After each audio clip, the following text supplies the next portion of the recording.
Hello guys, welcome to 009 series. आज हम लोग स्टूडेंट 009 सीरीज को थोड़े दिन के लिए रेस्ट दे रहे हैं। थोड़े दिन के लिए मींस मैं 1 मार्च से फिर 009 सीरीज को कंटिन्यू करूंगा। लास्ट 72 आवर्स, मतलब अभी जेई के लिए लास्ट 72 आवर्स बचे, बल्कि इससे भी कम टाइम होता चला जाएगा। तो कुछ हम आपके लिए टिप्स लेकर आए हैं, बहुत important. It will helps you boost the energy as well as boost your marks also. तो देखें जरा क्या लास्ट 72 आवर्स स्ट्रैटेजी है। बहुत सिंपल सा स्ट्रैटेजी मैं बोल रहा हूं बेटा, बहुत ज्यादा इधर उधर सुनने की जरूरत नहीं है। जैसा बता रहा हूं बिल्कुल वैसे ही देखिए, आपका मार्क्स बहुत अच्छा होगा। और इस बार 4 अटेम्प्ट्स हैं। आप बिल्कुल मत घबराइए। क्या बोला जा रहा है सुनिएगा, क्या बोल रहा है, do not pick anything new.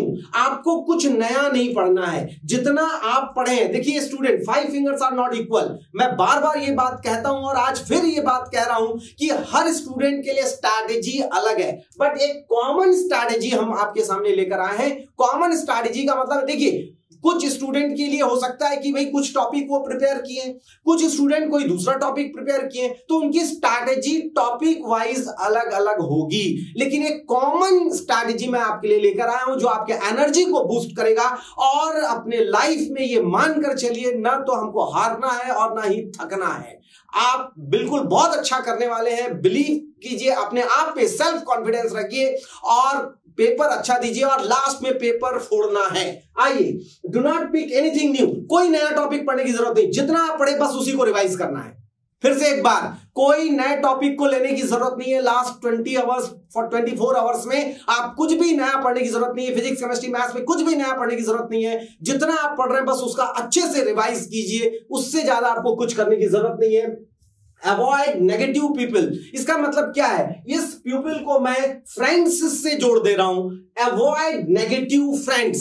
ज्यादातर ये देखा जा रहा है कि अरे तू क्या तैयारी कर रहा है, मैं क्या तैयारी कर रहा हूं, तू कॉनिक सेक्शन पढ़ रहा है, मैं लिमिट्स पढ़ रहा हूं, मैं तो कॉनिक सेक्शन प्रिपेयर नहीं किया हूं। Don't worried about that. आपकी स्ट्रैटेजी आपके साथ है। आपने तैयारी करके रखा है कि आपको किस किस टॉपिक से कितने कितने क्वेश्चन सॉल्व करने हैं। और 200 प्लस हमारा टारगेट है भैया, 200 प्लस मार्क्स लाना। That's all. किस किस टॉपिक से कितने कितने क्वेश्चंस आते हैं, इसको टाइम टू टाइम मैंने बहुत अच्छे से एक्सप्लेन किया है, बहुत अच्छे से बताया है। आपको उसी स्ट्रैटेजी पे चलना है, क्योंकि सारे स्टूडेंट की स्ट्रैटेजी अलग अलग हो सकती है। कोई दिन पे सोएगा, कोई रात में पढ़ेगा, कोई रात में सोएगा, दिन में पढ़ेगा। स्ट्रैटेजी सबकी अलग अलग हो सकती है। कॉमन स्ट्रैटेजी है, नेगेटिव पीपल से मत मिलिए। अरे मैंने तो कुछ तैयारी किया नहीं है। आपका फ्रेंड बोलेगा मैं तो कुछ तैयारी नहीं किया, मैं तो वहां जाके तुक्का मारूंगा, ऐसा करूंगा, वैसा करूंगा। Don't bother about that. आप क्या करने वाले हैं, बस इससे ज्यादा कुछ सोचने की जरूरत नहीं है। क्या सोचना है, मुझे क्या करना है, दैट्स ऑल। आगे बढ़ते हैं।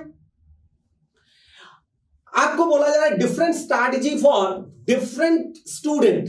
ठीक है, ये तो मैं आपको बताया हूं। Please practice test at the time 3 hour. ये बहुत इंपॉर्टेंट चीज मैं आपसे शेयर कर रहा हूं। मोस्ट ऑफ द मतलब YouTube में वगैरह वगैरह लास्ट 24 आवर स्ट्रैटेजी वगैरह वगैरह बताया जाता है, लेकिन ये जो मैं आपके साथ एक्सप्लेन कर रहा हूं बेटा, ये एकदम डिफरेंट, एकदम नई चीज है। बिल्कुल ऐसा ही आप कीजिएगा। होता क्या है, मान लीजिए कि A एक स्टूडेंट है और B एक स्टूडेंट है, राइट। A का एग्जाम जो है शिफ्ट 1 में है। शिफ्ट 1 मतलब मॉर्निंग शिफ्ट में है। क्या है, मॉर्निंग शिफ्ट में है। मैं इसको मॉर्निंग शिफ्ट कर देता हूं, ज्यादा अच्छा होगा। मॉर्निंग शिफ्ट कर देता हूं, मॉर्निंग शिफ्ट कर देते हैं। ये मान लीजिए कि मॉर्निंग शिफ्ट में एग्जाम है और ये इवनिंग शिफ्ट में एग्जाम है, मतलब शिफ्ट 2 में एग्जाम है। अभी आपको लास्ट 3 डेज क्या करना है, जिन बच्चों का इवनिंग शिफ्ट में एग्जाम होगा 2 to 5 या 3 to 6 जो भी है, 2 to 5 ये जो एग्जाम होगा, लास्ट आप 3 डेज 72 आवर्स में 3 डेज में इवनिंग शिफ्ट में यदि आपको इवनिंग टाइम पे, आफ्टरनून टाइम पे यदि आप सोते हैं, रेस्ट करते हैं, तो सोना बंद कर दीजिए। फिर से सुनिएगा मैं क्या कहना चाहता हूं। जिनका एग्जाम इवनिंग शिफ्ट में है 2 to 5, 3 to 6 जो भी, वट एवर दैट, जो भी आपका टाइम है, यदि आप उस टाइम पे अब तक सोते आ रहे हैं तो लास्ट 3 डेज 72 आवर्स में आप इवनिंग में सोना बंद कर दीजिए।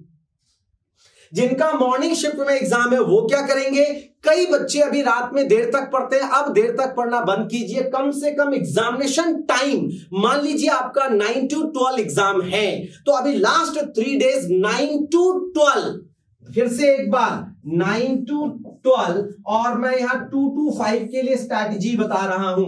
आपको करना क्या है, 9 to 12 एक मॉक टेस्ट देना है। ऑनलाइन अवेलेबल है और ऑनलाइन यदि आपको पेपर नहीं मिल रहा है तो एनटीए के साइट पे जाइए, मॉक टेस्ट दीजिए और बढ़िया उस मॉक टेस्ट का एनालिसिस कीजिए। फिर से एक बार मैं बता दूं कि आपको नए क्वेश्चन सॉल्व नहीं करने हैं।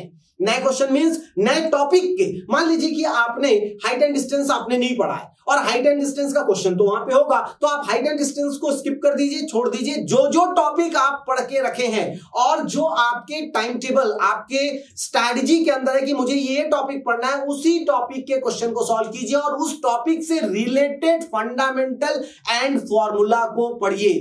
4 अटेम्प्ट है बेटे, 4 अटेम्प्ट में हो सकता है कि पहले अटेम्प्ट में आप 5 टॉपिक को कीजिए, नेक्स्ट में 6, फिर 7, 8, ऐसा करके आप अपने आप को बढ़ा सकते हैं, ज्यादा अच्छा कर सकते हैं। फिर से एक बार ये एक नए स्ट्रैटेजी के साथ में आपके सामने आया हूं। यदि 9 to 12 आपका मॉर्निंग शिफ्ट में एग्जाम है तो 9 to 12 आपको ना तो ब्रेकफास्ट करना है, ना दोस्तों के साथ चैटिंग करना है, ना आपको सोना है, ना पेरेंट्स के साथ कहीं जाना है, कुछ नहीं करना है। 9 to 12 3 आवर सीटिंग कीजिए, बैठिए। आपको अभी बैठने की आदत नहीं है, 3 आवर्स बैठिए और क्या करना है, फोकस हो जाइए। एक पेपर का मॉक टेस्ट दीजिए। सिमिलरली 2 to 5 आपको क्या करना है, कुछ नहीं करना है, ना सोना है, ना नाश्ता करना है, ना चाय पीना है, ना फ्रेंड से बात करना है, ना चैटिंग करना है, ना व्हाट्सएप में बिजी रहना है, कुछ नहीं। आपको एक मॉक टेस्ट देना है। ये स्ट्रैटेजी के साथ आइए, बिलीव मी, विश्वास कीजिए, आपका बहुत अच्छा मार्क्स आने वाला है। फिर से एक बार, जिस टाइम पे आपका एग्जाम है बेटा, उस टाइम पे बैठ के आपको मॉक टेस्ट देना है। मॉक टेस्ट का सीरियल वाइज एनालिसिस करना है और उससे रिलेटेड फंडामेंटल फॉर्मूला कलेक्ट करना है, पढ़ना है। That's all. इससे ज्यादा कुछ मत करो बेटे। 3 दिन, लास्ट 3 डेज। चलिए आगे बढ़ते हैं। इसमें बोल रहा है spend the first few minutes. अच्छा, अब एग्जामिनेशन हॉल में आप पहुंच गए, सारी तैयारी कर लिया आपने, एग्जामिनेशन हॉल में गए, कुछ समय, थोड़ा सा, कुछ मिनट आप क्वेश्चन को पढ़िए और पेपर का एनालिसिस कीजिए। आपको बिल्कुल पैनिक नहीं होना है, डू नॉट पैनिक। बहुत ज्यादा पैनिक मत होइए। जैसे आप क्वेश्चन पेपर को पढ़ रहे हैं, हो सकते हैं कुछ क्वेश्चन बहुत टफ नजर आएंगे। 3 कैटेगरी में क्वेश्चंस रहते हैं, बहुत इजी, मॉडरेट और थोड़े से टफ क्वेश्चन रहते हैं। वो सारे स्टूडेंट के लिए है। मैंने लिखा है बहुत इंपॉर्टेंट चीज, आफ्टर चेकिंग, मतलब आपको चेक करने के बाद पैनिक नहीं होना है बेटा, घबराइए मत। इट मे बी कि फर्स्ट फ्यू क्वेश्चन आपको टफ लगे, हो सकता है कि पहला क्वेश्चन नहीं बना, दूसरा क्वेश्चन नहीं बना, तीसरा क्वेश्चन नहीं बना, अभी भी आपके पास 27 क्वेश्चन है। Don't worried about that. हो सकता है कि आपके सेट में शुरू के 3 क्वेश्चन ही बहुत टफ वाले होंगे, इसलिए आप घबराइए मत, पसीना मत निकालिए। एकदम आप याद कीजिए कि सर ने कहा था, मैं तो सर ने कहा था कि भाई शुरू के क्वेश्चन टफ है, नेक्स्ट क्वेश्चन हमारा बहुत इजी आने वाला है। सो दैट क्या बोल रहा है, move to next question till you find one that is easy to answer। आप आगे बढ़ते जाइए, जो इजी है उसको सॉल्व कर लीजिए। वन इंपॉर्टेंट थिंग, आप एक इंपॉर्टेंट पॉइंट मैं आपको बता दूं कि ये जो इंपॉर्टेंट पॉइंट है ये क्या है, कीप इन योर माइंड, अपने दिमाग में बैठा के रखिए कि आपके जैसे हजारों बच्चे ऐसे हैं जिनके लिए वो क्वेश्चन कठिन है। इसलिए आप घबराइए मत, अरे मेरे से तो क्वेश्चन नहीं बन रहा है, घबराइए मत। That you are not alone, there are thousands of students who are with you। आपके साथ है जिसके लिए ये पेपर या तो एक समान टफ है या एक समान इजी है। आपके साथ हजारों स्टूडेंट है बेटे जिनको ये पेपर टफ लग रहा होगा या ये पेपर इजी लग रहा होगा। इसलिए अपने दिमाग को, अपने माइंड को कूल रखिए, ठंडे दिमाग से एक लंबी सांस लीजिए और क्वेश्चन को अटेम्प्ट करना स्टार्ट कीजिए। बिलीव मी, आपका पेपर बहुत अच्छा होने वाला है। आइए कुछ बातें बता दो। During the exam do the rough work in systematic way. क्या होता है बेटा, हमने देखा है जब बच्चे बाहर आते हैं तो उन्होंने मान लीजिए क्वेश्चन नंबर 1 सॉल्व किया तो क्वेश्चन नंबर 1 को यहां लिखिए रफ पेपर में, और आपने जो भी थोड़ा बहुत सॉल्व किया लिखिए। क्वेश्चन नंबर 2 यदि आपसे नहीं बना है तो उसको लिखिए कि मैं नेक्स्ट अटेम्प्ट में सॉल्व करूंगा, क्योंकि आप 20% इस क्वेश्चन को सॉल्व किए होंगे। हो सकता है कि a + b + c = समथिंग आया, उसके बाद आपको लगा कि इसका कैलकुलेशन बड़ा है, आपने क्वेश्चन नंबर 3 में पहुंच गए, तो यही सेकेंड क्वेश्चन, यही थर्ड क्वेश्चन, यही फोर्थ क्वेश्चन, यही 5th क्वेश्चन करोगे तो हौच-पौच हो जाता है। जिस क्वेश्चन को नेक्स्ट अटेम्प्ट में अगली बार फिर से हमको इसको सॉल्व करना पड़ेगा, उसको एकदम सिस्टमैटिक वे में आपको बनाना चाहिए, ऑर्गेनाइज्ड वे पे रफ वर्क करना चाहिए। This is also very very important point. Rough work must be in organised way, क्योंकि मान लीजिए 16th क्वेश्चन है, उसको मेरे को सेकेंड अटेम्प्ट में बनाना है और मैंने थोड़ा बहुत इसको सॉल्व करके रखा है, तो रख लीजिए। इसके बाद का कैलकुलेशन हम सेकेंड अटेम्प्ट में करने वाले हैं, इसलिए हमको जब हम पलट के देखेंगे उस रफ वर्क को तो क्लियर कट हमको क्वेश्चन नंबर 16 नजर आना चाहिए।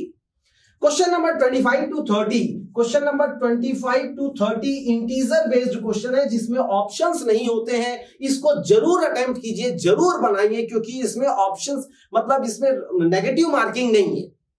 इसको जरूर अटेम्प्ट कीजिए, सॉल्व कीजिए, बहुत आसान क्वेश्चन पूछे जाएंगे, ऐसा हमारा विश्वास है, राइट। तो रफ वर्क ऑर्गेनाइज्ड वे में हमको करना है, बहुत इंपॉर्टेंट चीज जो सामान्यतः यूजुअली स्टूडेंट नहीं करते हैं।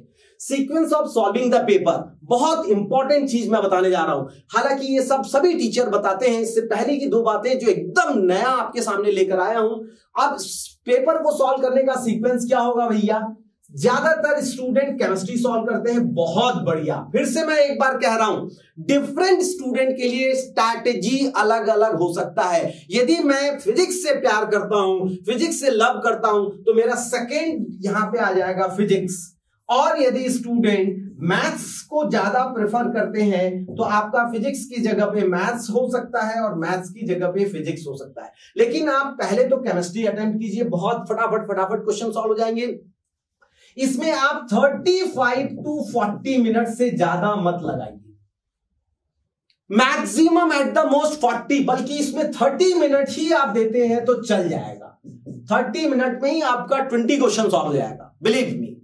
30 मिनट में नहीं तो 40 मिनट तक जाइए आप। मैक्स मैं लेके चलता हूं 40 मिनट्स में कितने क्वेश्चन? 20 क्वेश्चन। आइए, इसमें हमने 20 क्वेश्चन मार दिया।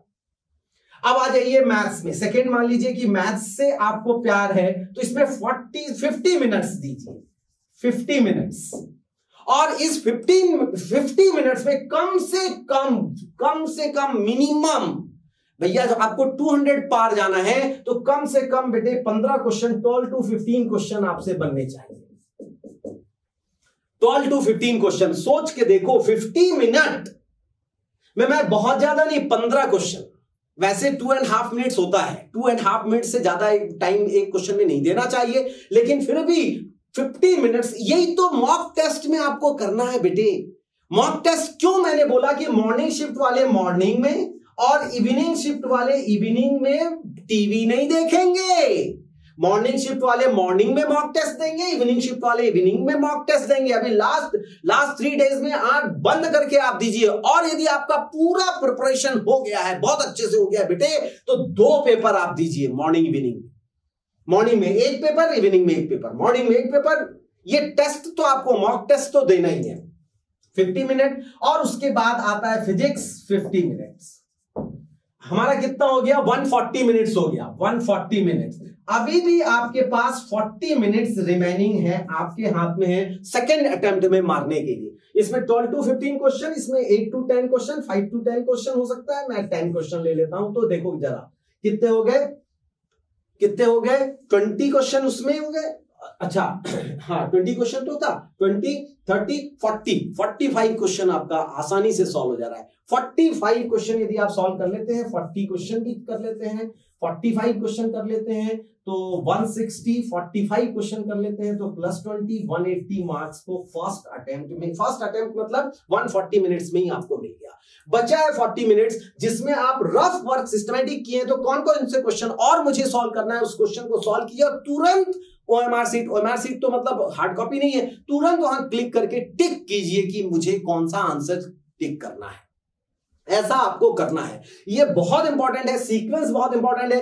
अलग अलग स्टूडेंट के लिए सीक्वेंस अलग हो सकता है, लेकिन सबसे पहले केमिस्ट्री अटेम्प्ट कीजिए, उसके बाद फिजिक्स और मैथ्स, ये आपके ऊपर छोड़ता हूं। जो आपका बहुत अच्छा है, स्ट्रांग है, आप उसको पहले सॉल्व कीजिए, लेकिन भाई with in time limit. 50 minute मतलब 50 मिनट, उससे ज्यादा नहीं। क्यों मैं ऐसा कह रहा हूं? कई बार क्या होता है, बच्चे ये केमिस्ट्री और फिजिक्स में भिड़े रहते हैं, मैथ्स के लिए टाइम ही नहीं मिला और पता चला मैथ्स में कुछ क्वेश्चन ऐसे थे जो मैं रीड ही नहीं कर पाया, अदरवाइज रीड करते ही बन जाता। इसलिए 50 मिनट से ज्यादा मेरे को क्वेश्चन में नहीं देना है। पूरे 30 क्वेश्चन को एक बार मैं 50 मिनट्स में पढ़ लूंगा, देख लूंगा। बहुत आसान फॉर्मूला बेस्ड क्वेश्चन है तो मैं तुरंत बना लूंगा। 50 मिनट से ज्यादा नहीं। और फिर 50 मिनट फिजिक्स के लिए, 50 मिनट मैथ्स के लिए। Very good student. आइए कुछ मैं लास्ट मिनट में मतलब ये कौन कौन से टॉपिक मैथ्स के बारे में बता रहा था, ये टॉपिक बिल्कुल नहीं छोड़ना है। मैथमेटिकल रीजनिंग एक क्वेश्चन गिरे से गिरे हालत में विद इन 1 मिनट 2 मिनट में बन जाता है। Vector, 3D, matrix, determinant, height and distance ये नहीं पढ़े तो छोड़ सकते हैं। Sequence series, complex number, circle, conic section, circle के साथ कॉनिक सेक्शन, डिफरेंशियल इक्वेशन आ जाएगा, और प्रोबेबिलिटी, लिमिट्स एंड कंटिन्यूटी। इसके बाद जैसा जैसा प्रिपरेशन है, ये जरूरी नहीं है कि इसी सीक्वेंस को फॉलो करो, हाँ, लेकिन mathematical reasoning, vector, 3D, oh my God, 3D से तो बिल्कुल पैटर्न बेस्ड क्वेश्चन होते हैं। प्लेन लाइन का क्वेश्चन होता है, बहुत आसान, बहुत जल्दी प्रिपेयर हो जाता है, बहुत जल्दी तैयारी हो जाती है और इसके क्वेश्चन बन जाते हैं पहले अटेम्प्ट में। ये आपको क्वेश्चन बना लेना चाहिए। वैसे अलग अलग स्टूडेंट के लिए स्ट्रैटेजी अलग अलग है, इसलिए मैं इस स्लाइड पे बहुत ज्यादा फोकस नहीं हो रहा हूं।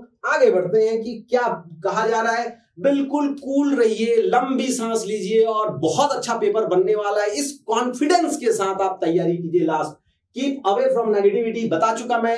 ऐसे पीपल से अलग रहिए। तू क्या तैयारी कर रहा है, मैं क्या तैयारी कर रहा हूं। अब लास्ट मिनट में तू क्या कर रहा है, मैं क्या कर रहा हूं, नो, मैं ऐसा कर रहा हूं, that's all. Focus on time management, मैंने बताया 50 मिनट मतलब 50 मिनट मैथ्स को देना है, 50 मिनट 50 मिनट्स मतलब आपको फिजिक्स में देना है, मतलब फिजिक्स में देना है। Revise important topic. अभी कैसे करना है, जो क्वेश्चन मॉक टेस्ट में आपसे नहीं बनाया उस क्वेश्चन से रिलेटेड टॉपिक, उस टॉपिक को क्या करना है, आपका फॉर्मूला रिवाइज कीजिए और क्या करना है उसमें इंपॉर्टेंट टिप्स ट्रिक्स जो भी है उसको एक बार रिवाइज कीजिए, पढ़िए, आराम से नींद लीजिए। 6 to 7 आवर्स अभी जरूर सोइए। भले आप रात भर पढ़ रहे होंगे आज से पहले तक, आज के बाद आपको 6 to 7 आवर्स सोना है। लेकिन ध्यान रखिए, यदि आपका मॉर्निंग शिफ्ट में एग्जाम है, आपका एडमिट कार्ड आ चुका होगा, मॉर्निंग शिफ्ट में एग्जाम है तो मॉर्निंग शिफ्ट में 9 to 12 यदि एग्जाम है तो 9 to 12 आपको मॉक टेस्ट देना है। किलर क्वेश्चन जो मैंने बताया है वो क्वेश्चन को आप मतलब 30 क्वेश्चन लेकर बैठिए, वो 30 क्वेश्चन आपको जरूर करने हैं। ये स्ट्रैटेजी है आज जो हम आपको ये बता रहे हैं। इसमें सबसे इंपॉर्टेंट यही है। इवनिंग शिफ्ट में एग्जाम है तो इवनिंग शिफ्ट में आप जरूर बैठिए, उस 3 आवर्स में सीटिंग दीजिए। उस 3 आवर्स में ना बाथरूम जाना है आपको, ना कुछ पानी पीना है। यदि आप एग्जामिनेशन हॉल में पानी पीते हैं तो यहां पे भी पानी पीजिए। बिल्कुल उसी पैटर्न पे आप पढ़ाई कीजिए। Reach the examination hall before time, no problem, ये तो सभी जानते हैं। Last but not least, paper फोड़ना है। मैं सारे पेपर के सॉल्यूशन उसी दिन या उसके बाद वाले दिन मेमोरी बेस्ड सारे सॉल्यूशन मैं लेकर आऊंगा। तब तक मैं यही बोल सकता हूं, बेटा, believe in yourself and attempt it like there is no tomorrow. कल किसी ने नहीं देखा है, कल का पेपर कैसा बनेगा, नहीं, भिड़ जाइए। आज और अभी मैं फोड़ कर आऊंगा। That's all. Wish you all very best of luck. फिर हम मिलते हैं नए किलर क्वेश्चन के साथ एज वेल एज नए सॉल्यूशन के साथ। Okay student, thank you.